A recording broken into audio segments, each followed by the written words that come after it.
Manoj Kumar Jindal, who is the Executive Director of the National Institute of Disaster Management, his colleagues, Shri Balaji Singh Chauhan, Colonel Suprinekar, Mr. Shekhar Chaturvedi, and the faculty from Mahatma Gandhi State Institute of Administration, Punjab, and in particular the participants from the 4 northern districts of Punjab, namely Amritsar, Taran, Jalandhar, and Kapurthala, and we are also happy to welcome participants from the Union Territory of Ladakh, from the districts of Leh and Kargil. This is a joint initiative under the overall umbrella of the Ministry of Home Affairs, Government of India, the National Disaster Management Authority, which is headed by none other than the Prime Minister of the country. And of course, on the technical parts, we have the NIDM, and together we are conducting this course online. And within the past month and a half, this is the third course, as far as I recall, that we are setting into motion. We are working in a COVID environment, and as I have perhaps observed before, sweet are the uses of adversity. Face-to-face courses were far and few between, and the limited reach was there, maximum 30, 40, 50, 60 people, and I'm glad that close to 800 people have registered, and almost 60% of them are joining in. Now, as disasters go, they come unannounced. They are not predictable with any degree of certitude. Disasters, whether they are man-made or whether they are natural, but obviously there is some degree of preparation that we need to do. So, ever since the enactment of the Disaster Management Act, various state governments, duly guided by the Government of India, have been trying to put into place SOPs, the standard operating procedures, so that when disaster strikes, everyone really knows how to start and from where to start, and it is not as if you are starting with a clean slate and there is utter confusion. Now, the incident response system is a part and parcel of the standard operating procedure, but it is far more precise in the sense that everyone knows for a particular type of disaster who's to do what and who's to go where, who's to actually go to the spot, what are the health services supposed to do, what the police services are supposed to do, depending upon the disaster. But as General Bindal has observed, all these things remain in manuals. The manuals can be in physical form or they can be available online, but eventually the tackling of the disaster is always on the ground, and therefore, unless and until we have either rehearsals, dry runs, I think that is the best preparation that we can have. So, IRS and the SOPs, to use the language of mathematics, would be a necessary but not a sufficient condition. They must be in place, but ultimately the theatre of action is going to go onto the spot, and at that particular spot one needs to be equipped. The institution of the Deputy Commissioner, who is also the District Magistrate and heading the District Disaster Management Authority, is well recognized by all concerned to be really the fountainhead of such efforts in terms of rescue, relief, and eventually rehabilitation. But it is the entire team, and within that it is the police, the paramilitary forces, the civil defense, the civil and NGO organizations who come into the relief work and so on, and all those efforts and resources are available, and the challenge really is to put them all together into a kind of a harmonious type of a theme.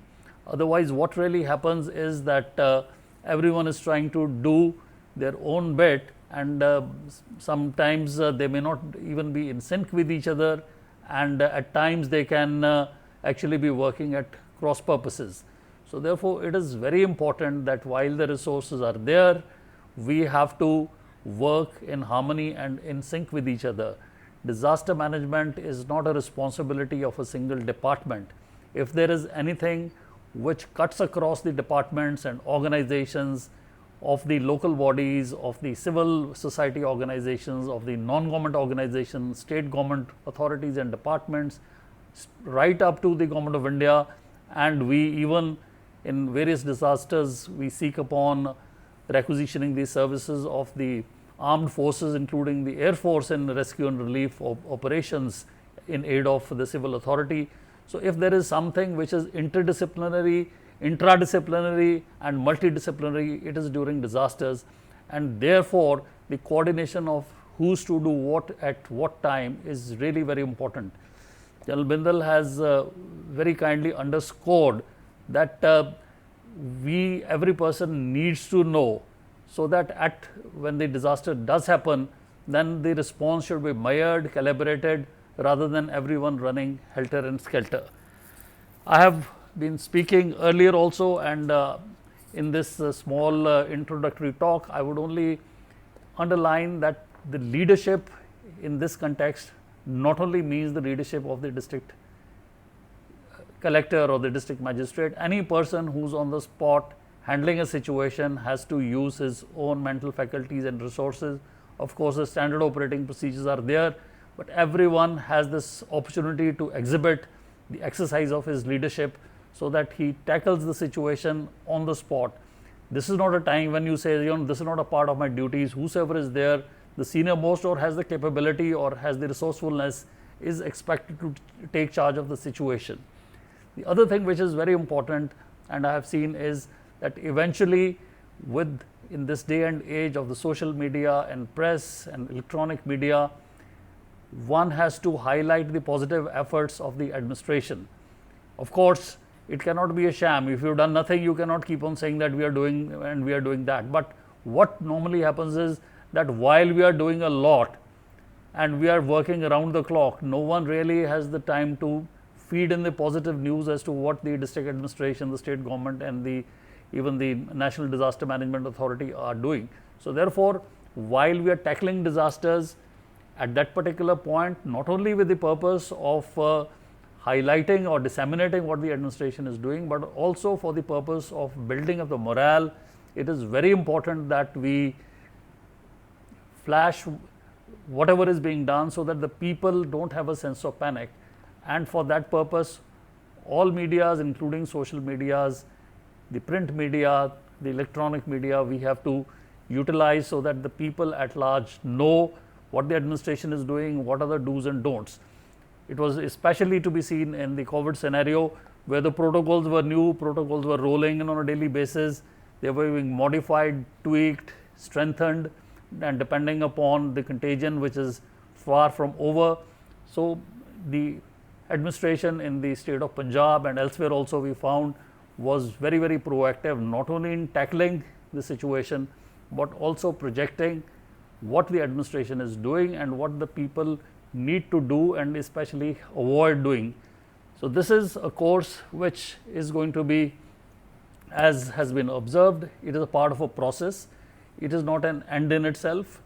At best, it could be the beginning of the end. It is the end of the beginning. So, it is a process in which everyone should be involved, irrespective of the position in which you are working.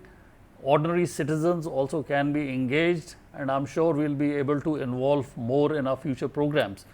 So, I would earnestly request all the participants to very carefully hear and participate the lectures and the instructions of very, very well qualified speakers who are going to be with you over the period of next 3 days, and the takeaways would maybe at some time be able to save lives and valuable lives, of which you cannot estimate in terms of money.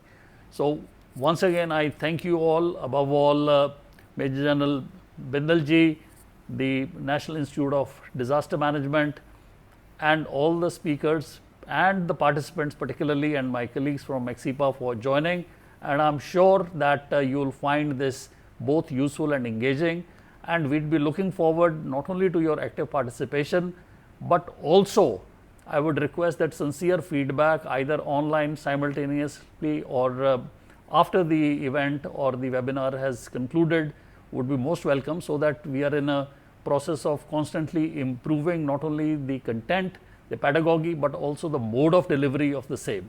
So, with this I thank you all and welcome you once again, and I formally inaugurate this webinar. Thank you very much.